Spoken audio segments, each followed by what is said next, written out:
Welcome everyone, this is Sean Thomas and we are in ARK Survival Evolved. This is patch 227. We've got our industrial cooker, and as you can see we've got the pipe lined up and taken down to the water, so we are now irrigated, and you can see the 1000 of 1000 irrigated. If you look over here at the pipes, you can see that this is a non-irrigated pipe. It doesn't have that same bluish color.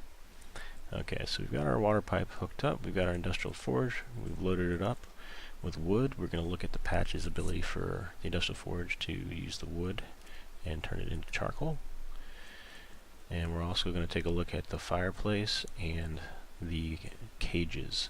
So let's go ahead and turn on the industrial forge. As you see, if we take away the gas, it'll continue to run, but the gas is the only source for it. The wood is just being burned and turned into charcoal. It's not a actual gasoline source, and I'll prove that by turning this off. You can't turn it back on.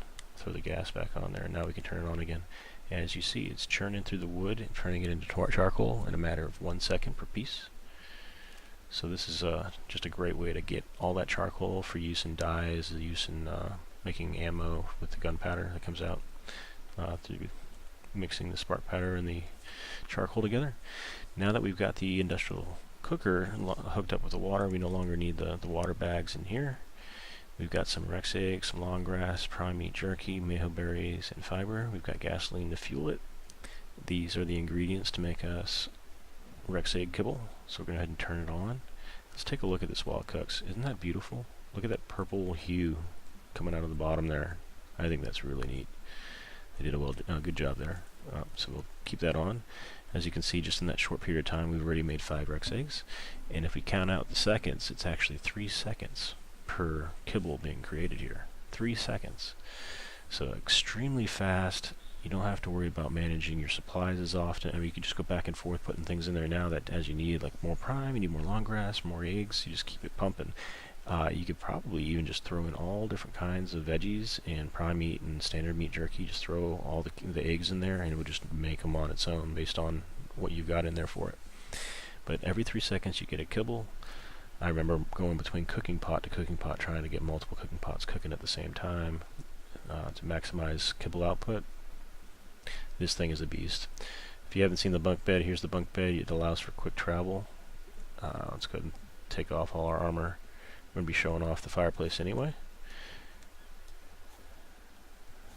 And as you can see, this is the sandbox. You can create yourself whatever kind of armor you want.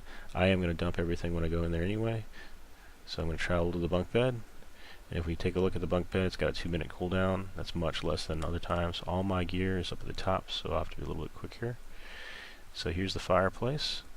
As you can see, it gives off 269 of -106. Just from this distance, it changes based on how close you are to it. Alright, so it burns on wood. It's only got 3 spots, and I've had it been running for a little while already. So with that, you've got a chimney that goes all the way to the rooftop. And let's go take a look at the chimney.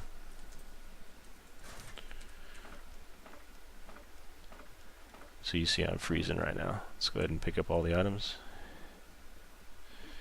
And the chimney is over here once that clears out. See how the smoke's coming up? Isn't that nice? Now Santa Claus can hop on down, deliver your presents. Gotta make that fireplace. Alright, so let's take a look at the cages now. As you can see, I'm frozen a little bit, and as I approach the fireplace, I'm getting less hot, or rather less cold, until I'm right on top of it where I get warm. Just make sure you turn it off when you want Santa Claus to come down and you want him to burn his tush.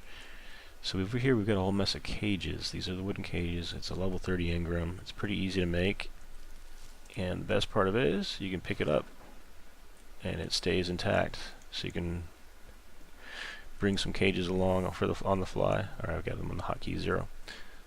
Go ahead and plop them down here so you can pick them up, drop them down. They're default locked, so but tribe members can get in and out. So now I'm the one in the cage, as you can see. Poor guy. It's cold and he's locked in a cage. Alright, so you can throw some dimos and some other smaller dinos I imagine in there, monkeys and things. It'd be kind of cool to have them unaggressive, beating on the cage trying to get out, right? anytime somebody comes near. But definitely adds a new element to raiding people. Rather than just taking all their goodies, you might stick them in a cage and hold them ransom. Tell me where your blueprints really are. Yeah, so you just kind of toss them in a cage and hold them captive. Might be a good way to, if you trank down players and you're not really sure when they're going to come back from their torpor or whatnot, you're spamming their torpor with narco berries and things like that. You can stick them in a cage as well in case they wake up. And there you have it. So we got the fireplace keeping us nice and toasty. We got the cages. The industrial cooker is now using water instead of irrigation water instead of like water skins and jars and canteens. And then let's take a look at how we're doing on the industrial forge. So we're up to 300 charcoal already in just that short period of time. Well, I hope this has been helpful. If it has, please mash the like button. Please subscribe. It's free to do these things. Helps me out greatly. And if you have any comments, please leave them, and I'll be sure to respond. And I'm happy to create content for you specifically. If you have something you'd like to see, I'd be happy to make it user-driven content. Thank you very much for watching. This is Sean Thomas. This is a sandbox, a single-player sandbox, where we can use cheats to craft in different things. And I will catch you next time. I'm going to go try some of these things out on the official PvP hardcore server that I use as my main location.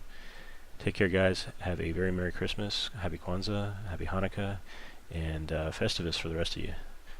Alright, I'll catch you guys later.